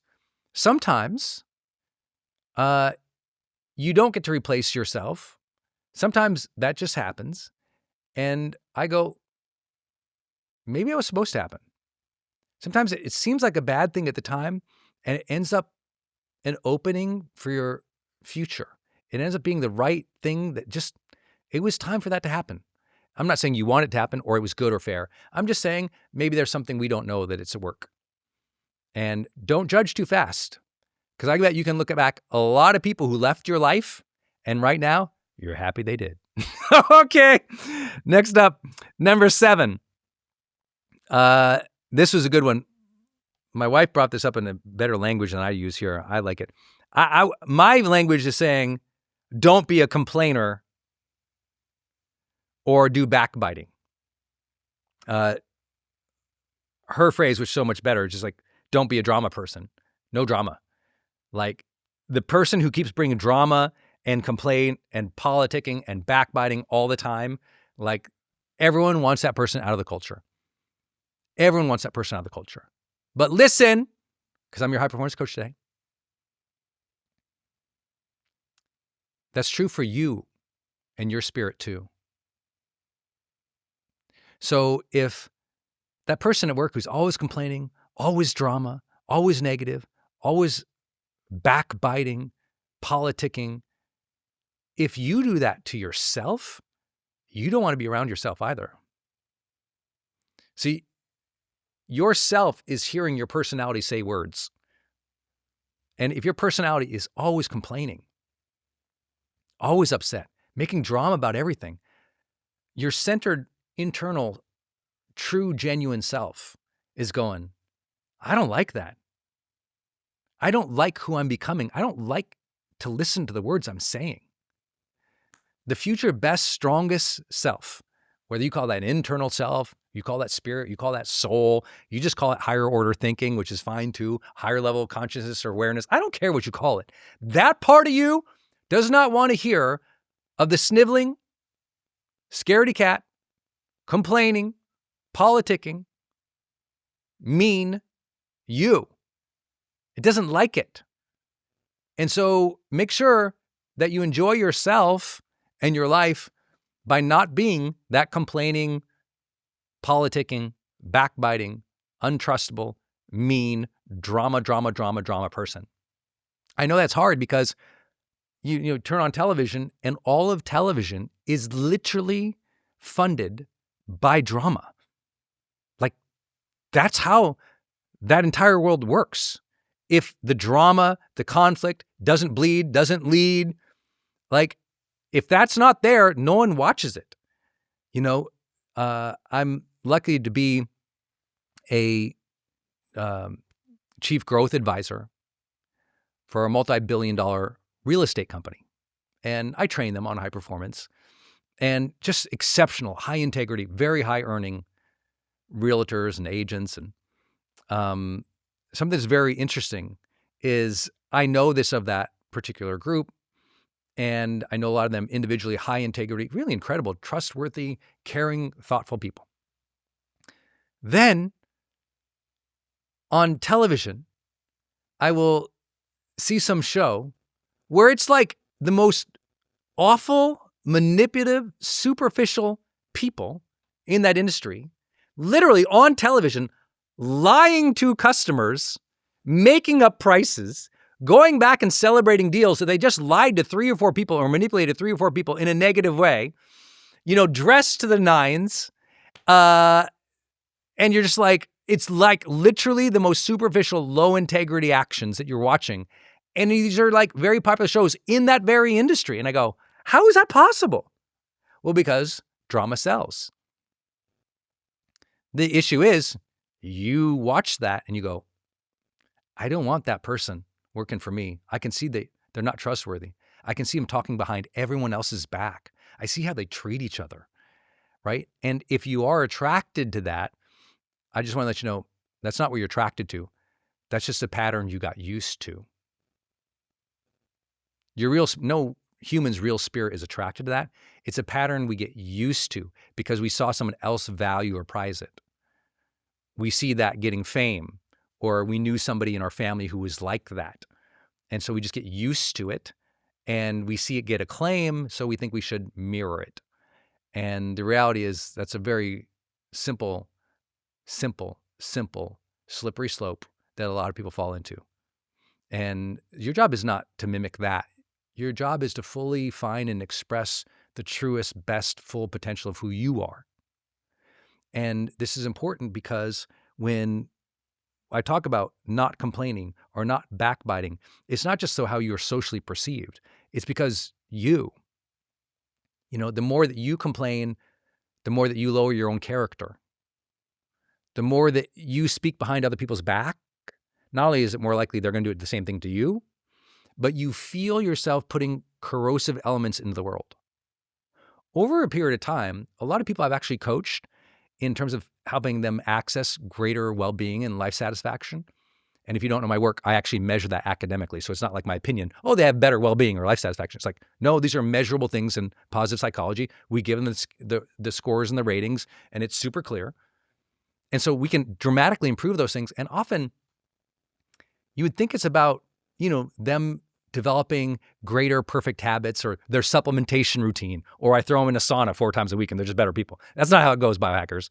Usually what happens is this person, they need to get aware of how they speak, how they treat themselves and how they treat other people.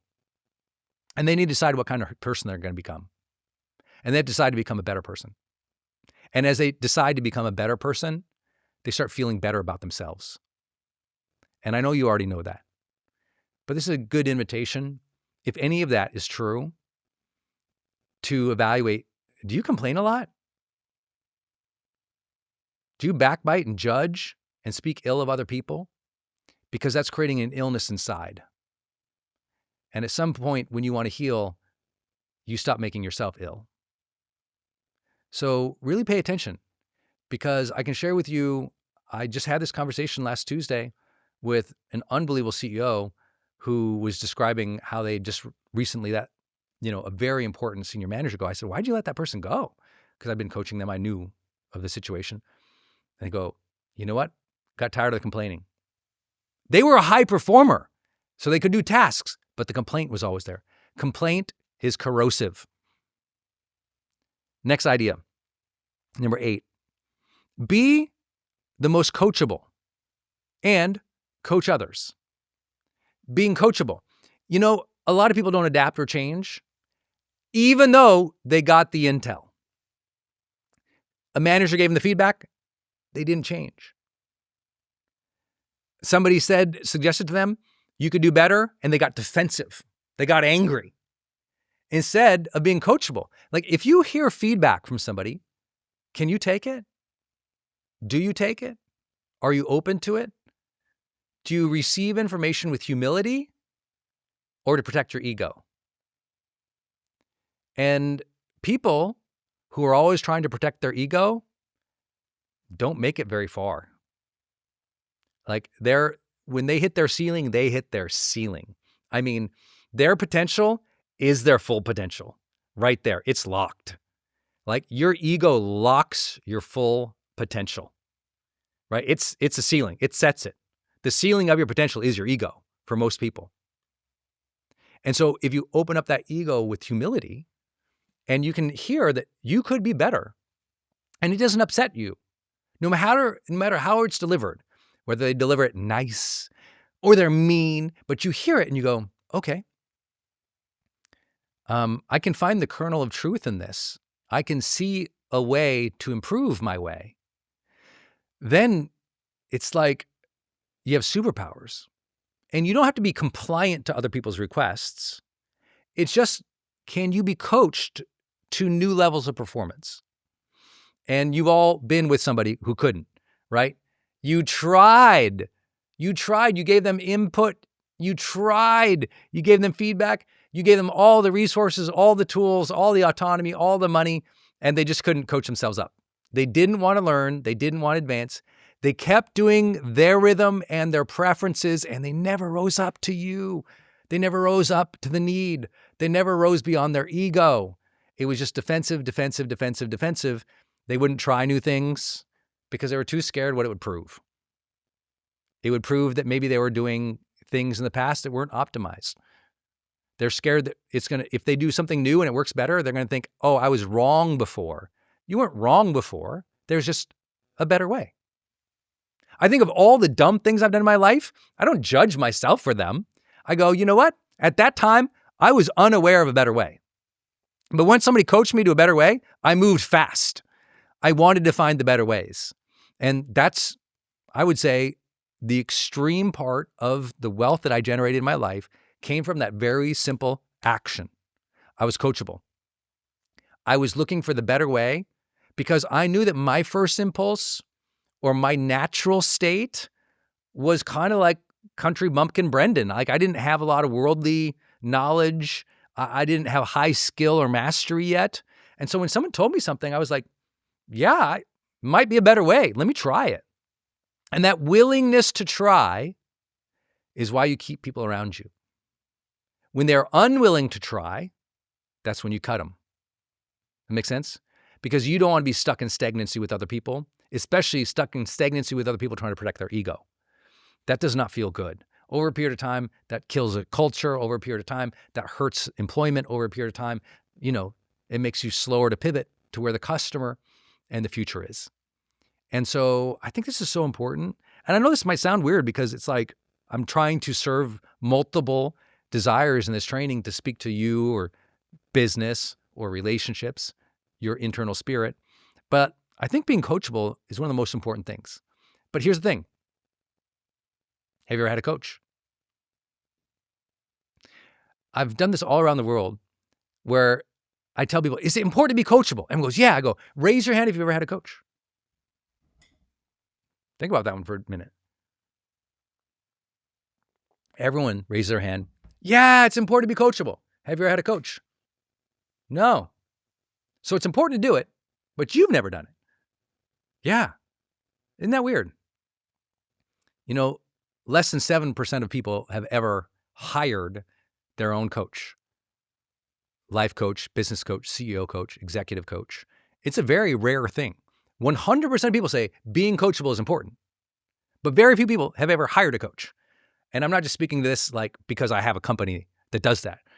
For those of you know, we do high performance coaching here at Growth Day and my sister company called Growth. And, we're in 80 countries this week coaching people one-on-one in high performance coaching sessions. So it's a big company, tens of millions of dollars. But I'm not doing it to have you do my business. I'm doing it to address a principle in life and ask whether or not you've done it. Have you proactively sought coaching? That's the question.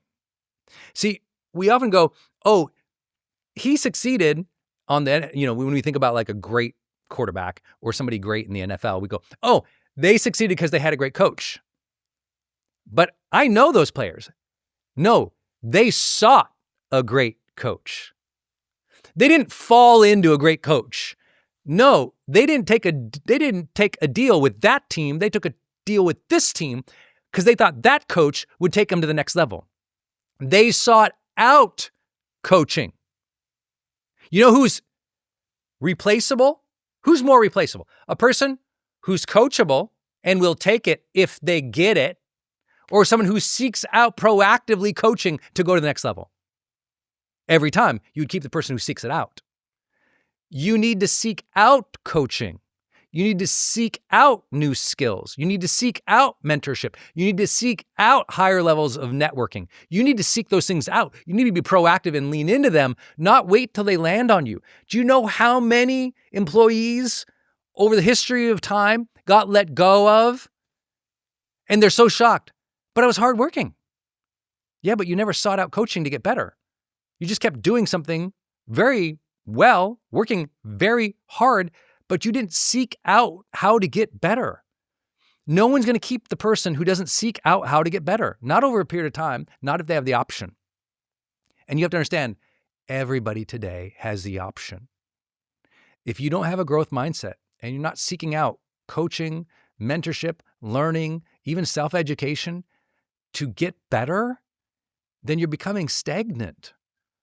And again, this is such a weird thing because I feel like I'm mean saying all these things, but I'm responsible today to deliver on a promise. How do you become irreplaceable?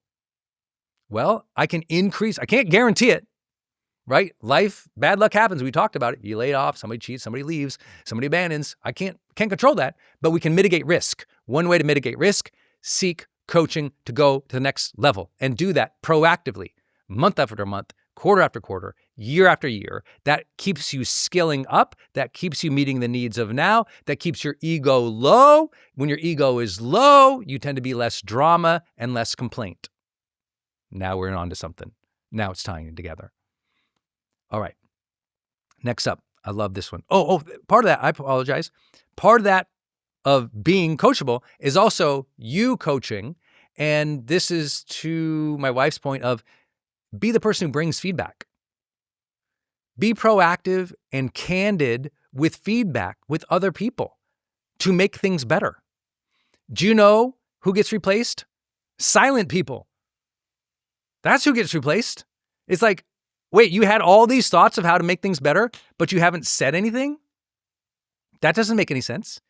And it's extremely, extremely uncommon in the modern world for people to be proactive with ideas for how to grow or get better.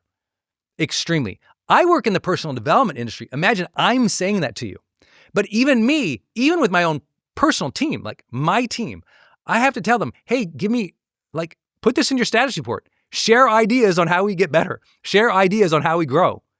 I literally have to ask for that in a growth company. Every CEO has to ask for that so hard, so many times. And it's just like, you wouldn't think they have to. They have to. Why? Our culture is not built that way. Outside of very high performers, very few people ever give candid feedback. They'll listen, they'll observe, they'll privately judge, they'll even talk with their other coworkers, but they won't say it to the manager, say it to the leader, say it to the client. They'll think it, but they never taught themselves how to give great feedback. You should do a tremendous amount of work in your life to learn how to deliver good feedback. This way, you can make better requests to your partner or your spouse. This way, you can add more value at work without upsetting people. This way, you can coach somebody to their full potential without being a jerk. Like, you can learn to give feedback to people. And that feedback needs to be candid and straightforward and with their positive intention and positive results in mind. That's very hard to do. You have to train yourself. I remember I was in a relationship in college, and it was just both of us. We didn't know how to give each other feedback. So it felt like we were fighting all the time. Even if we were trying to offer something positive, it was like we didn't know how to give feedback. We were fighting all the time. It felt like we were fighting. And I'm sure if we asked each other's questions, or if we asked each other our intentions, or we, read the transcripts, it would be like, clearly these two people are trying with each other. But we genuinely lack the skill of candid conversations and feedback. You should read so many books on how to have difficult conversations, candid conversations, provide great feedback. This should be a skill that you feel like you are the top 1% in the world of. Then we don't ever have to worry about you being replaceable. Does that make sense? Most people are really bad at this. Their communication patterns are really bad. And I know many times throughout this training, you'll recognize I'm saying most people. And I don't mean that like as Brendon's opinion. I mean, like literally that's the research. Most people are really bad at this, like really bad. Not like C, not average level, not an A, excellent, not a B, somewhere in between. They're like Fs. They're Gs, H, I, J, K, L, M, N, O, Ps. I mean, they're bad at this. Have you ever, I don't know how much time you spent with spouses and partners trying to deal with difficult conversations, but it's awful. Startup angry, defensiveness, stonewalling, mean ego, ill-wishing, contempt, routing the same pattern over and over and over again, not letting go, not moving the conversation forward. People tend to do that work too. They're really not skilled at this. So I want you to study communication. I want you to study feedback, study candid conversations. But this is very simple. Let's just ask it. At your work, for those who have a job, at your work, on a scale of 0 to 10, how candid have you been and consistent have you been with the feedback you're giving your team, your boss, your company? Once a year? Once a quarter? Once a performance review? 10, you do it consistently. It's candid. It's positive. It's directionally working. 0, you don't do it. That explains a lot. Next up. Oh, I love this one. I saved some good stuff for you guys. This is, Okay, before I go into this one, what's your favorite so far? Write down the biggest aha you've gotten today. Chat it out. if you're in the comments right now as we're doing this, what's your big takeaway so far today from mean Uncle Brendon today? I hope I'm not being mean. I'm trying to be like real honest on this. Is a hard one today. This is my favorite one though. Man, we're getting some high performance stuff now. Number 9, write this one. Ooh, you want to become irreplaceable? Volunteer for war. Oh, I love that. Be a volunteer at work. Be a volunteer in your house. Be a volunteer in your relationships. When hard things come up, when there's difficulty, volunteer for it. Volunteer to take on the hard, abstract, weird problem that we can't figure out at work. Volunteer to fix the leaking sink at your house. Volunteer to take the kids to the thing. Volunteer to do the hard things over and over and over and over again. Volunteer. Choose to do it. I know that sounds weird, that metaphor, volunteer for war. I happen to come from a family of that. My dad, as many of you know, served 20 years in the U.S. Marine Corps. My dad chose to join the U.S. Marine Corps. He chose that world. He went to Vietnam on 3 tours. And I can share with you that raise your hand to do hard things is rare. The few, the proud. Volunteer to do hard things. When most people look in a company, they see the hard things and they go, oof, I don't want to go into that meeting. I don't want to take that on my plate. I don't want to get involved in that mess. Isn't that true? This means, and this is true, most people's reaction at work with hard things is an avoidant personality. I would say avoidance feels really good. Like avoidance feels great. It's a short-term positive feeling thing. To avoid something that is hard feels good in the short term. It is also a guaranteed long-term strategy for suffering. And that's how most people experience work. They see the hard thing and they don't volunteer. They go, oof, I got enough on my plate. But who becomes valued at the executive team level? The persons who go, I saw this problem. I've taken initiative. I've gathered these resources. I want to take this approach. This looks like this. Can I go? I'm ready. Boss, I'm ready to take this on. But I also want to say this in our own industry or in your industry. If you're the CEO, you're the entrepreneur, you volunteering to take on hard problems is what makes you an entrepreneur. Otherwise, someone probably would have solved that, right? Somebody probably already did it. You volunteering to take it on and do it better, which requires hard effort and struggle, that's the essence of an entrepreneur. They're like, oh, that's the essence of somebody who's into philanthropy too. Clearly, there's problems here. There's homelessness here. There's struggle here. There's hunger here. There's multi-generational conflict here. I'm going to go into that and try to help it. That volunteer heart, oh, the few, the proud. You understand what I'm saying? You want to become irreplaceable, be the person who goes into the fray. Get your hands dirty. Jumps in. Tries it out. And everyone goes, but that, Brendon, you're talking about mitigating risk. What if I do that and I fail? Well, at least the person saw you didn't avoid it. And if you take accountability and you're coachable and you know how to deliver feedback, you'll work yourself through. I can just share with you, your next levels will never be reached by avoidance. Your next levels will never be reached by avoidance. They will be breached by the volunteer heart. They will be breached by willingness. They will be breached by you saying, I'm going to go into this thing. I know it's threat. I know it's scary, but we're going to go into this thing because we got to address this thing. We got to deal with this thing.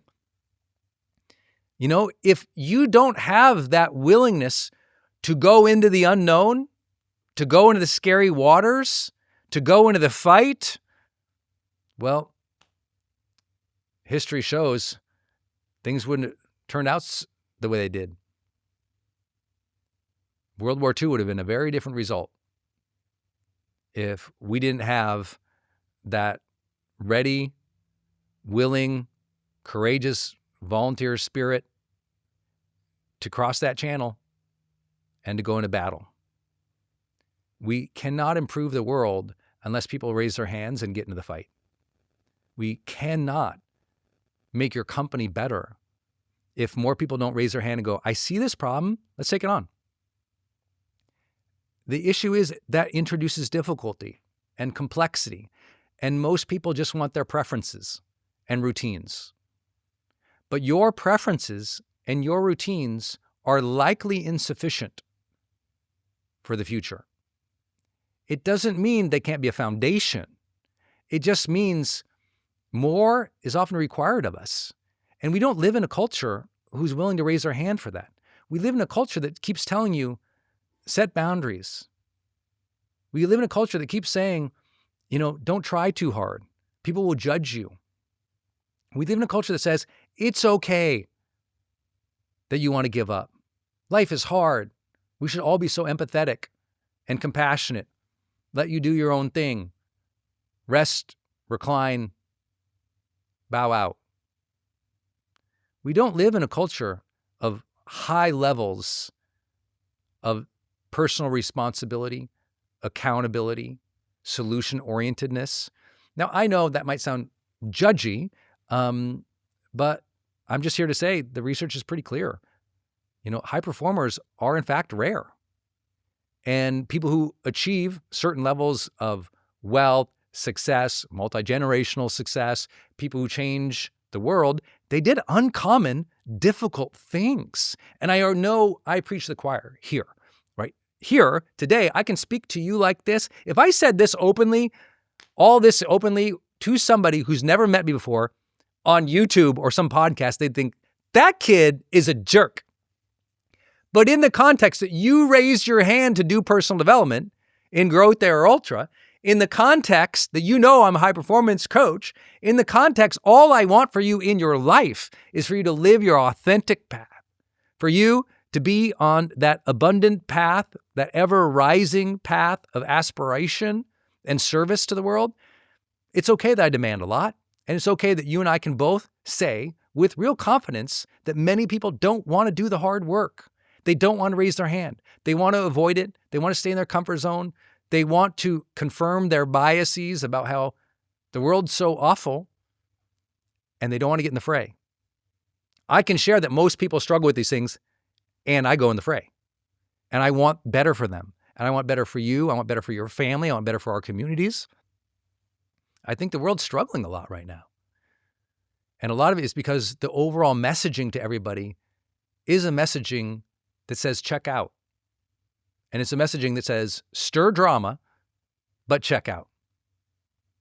Make complaints, but check out. Go out and join the parade, but don't actually change your behavior or try to lead people better. And we're just in that time where a lot of people are struggling to raise their hand and volunteer. And I know that sometimes when I speak, people think I'm speaking philosophically. I don't. It's very rare that I speak philosophically. I'm such a data-driven guy, and you all can do the research on your own. Look at the massive drop in volunteerism just in the United States of America. Go look at, the highest volunteer joined organizations of the last 30 years and look at their dwindling numbers over the last decade. We are in a multi-decade decline of volunteerism in America, a multi-decade. It's not a good situation. People aren't raising their hands to help their communities. They're just complaining about it on social media. Two very different things, right? Having lots of opinions on social media is not the same as getting your hands dirty at the soup kitchen or building the new school or helping out that family in need. It's very different things. People philosophically want this to be true, but practically it's not in their Monday, Tuesday, Wednesday, Thursday, Friday, Saturday, or Sunday. Lots of people want other people to be more spiritual or kind to others. That's their intention. But the follow-through is they don't even go to church. So it's like our desires are not the same as our direction. And I think that can be true. We can say that most people want these things, but we can also acknowledge most people aren't doing these things. And so I feel like this is a very important part. Volunteer for the hard things in your company. Volunteer to take on the difficult situations and conversations at home, at work. Be that person who is proactive, raising your hand over and over. And guess what? Even if you become replaceable, even if bad luck hits, the leadership skills, the self-confidence skills that will come from that will make you invaluable in another context. You'll be skilled up versus just silent. Last big idea. I talked about at the beginning this idea of being, the keeper of clarity or the keeper of direction. We talk about being the pace car, speed, direction, energy. But I do believe that there's also something that is important in a culture, in your household, in our bigger society, and that is be the keeper of optimism and faith. I want more faithful people around me. Now, I'm a Christian, but it doesn't mean that everyone has to have that spiritual or that religious side per se. But what I mean that is that a lot of people have lost faith in the future. We've lost faith in something higher. We've lost faith that things will be good. We've lost faith that we are doing good. Because, as I've shared today, there's a lot of problems with, quote unquote, most people. And that's statistically real. There is a lot of challenges in the areas I've spoken about today. But also, quote unquote, most people don't have like a bunch of, mean mental disorders. Most people, I'm sorry what you see on social media. Most people are not narcissists.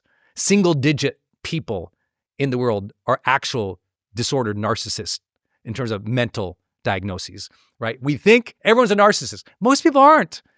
Most people are like very, very interested in living a good life, helping other people, raising good families, doing good in the world. It's just hard to hear that when we're being specific. Like I'm being very specific about things I talked about today, because in these areas of practice, we know that most people don't do that. That's why in high performance research, we just find over and over, anywhere between almost always universally, every culture and every organization around the world from 1,100 different industries measured across millions of people in 190 countries around the world, it's very clear, 8 to 15% of any given population in a company, in a culture, in a school are measured as high performing.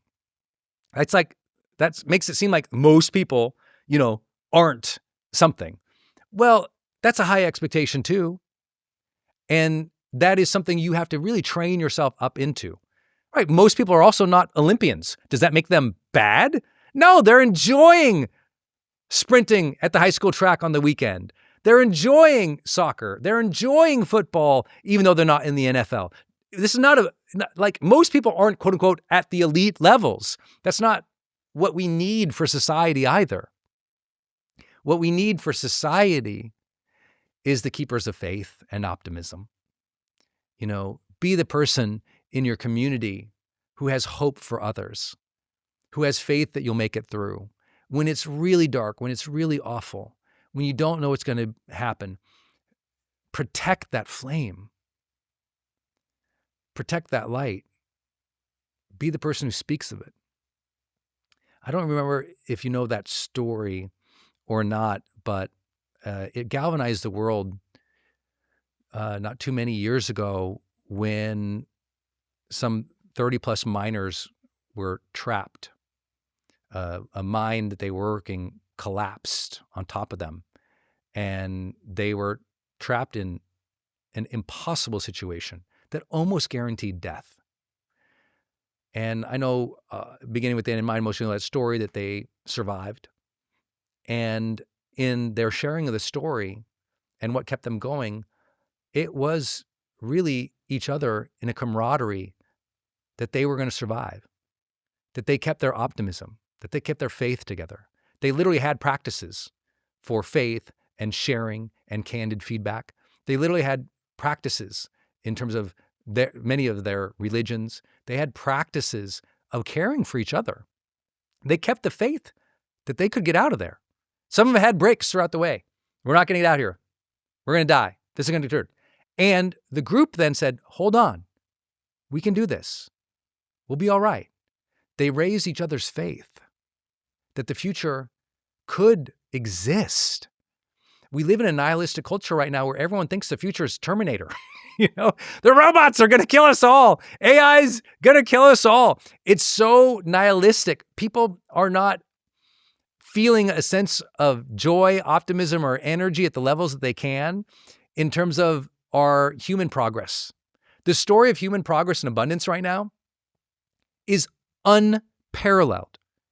It truly is better now than it has ever been across almost every measure of human endeavor. You won't know that if all day you spend on social media or watching TV or watching the news. You would think everything is falling apart all around the world, but it's not.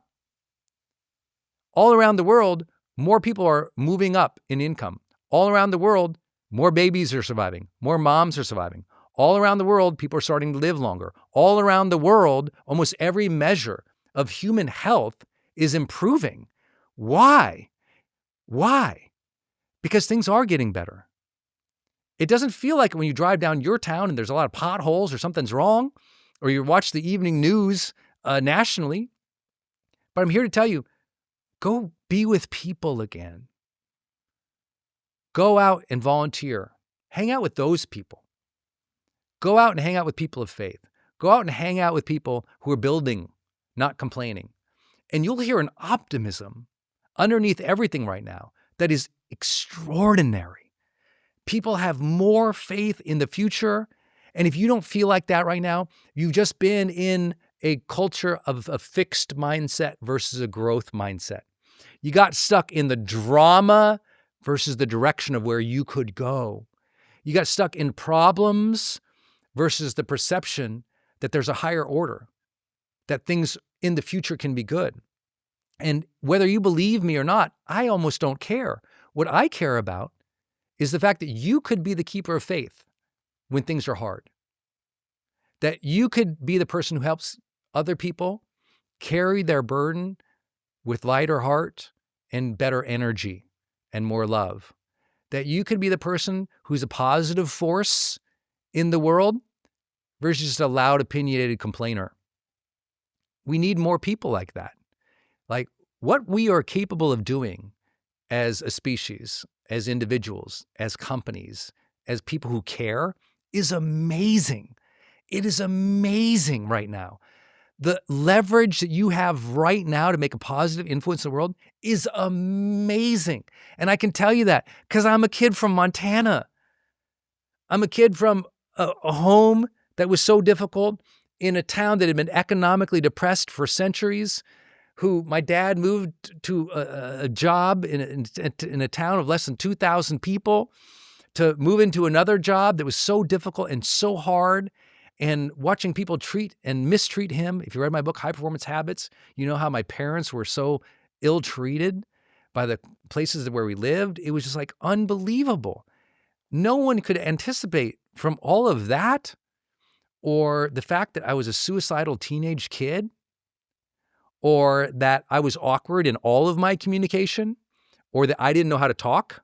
Like I can talk to you now for hours, teaching and training extemporaneously, or that now what is happening right now, wherever you are in the world listening to this, that you have this busting into your ears, that somehow life has serendipitously served you up a positive message today to say that you can be the lighthouse in your life.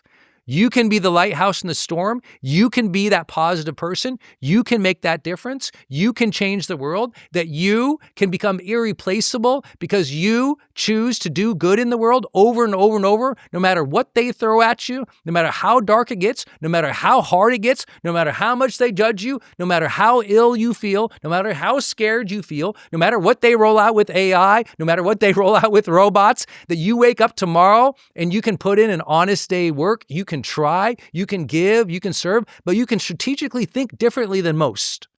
That you can ask, how can I be a positive force for good? You can ask, how can I volunteer? How can I take on good things? That you can continue growing over and over and over again. Even if they got over you, you can get over your problems. That you can get to the next level. That you can go and grow and lead and serve and impact other people. That you have that opportunity to be a lighthouse in this world. You have nothing to complain about and you have everything to give. Do that, because every day is a great day to grow. I'm Brendon Burchard. Thank you for being here in Growth Day and Ultra. It's an honor to serve you every single day. I believe in you. I see you. You are stronger than you think, and the future holds good things for you. Do not give up.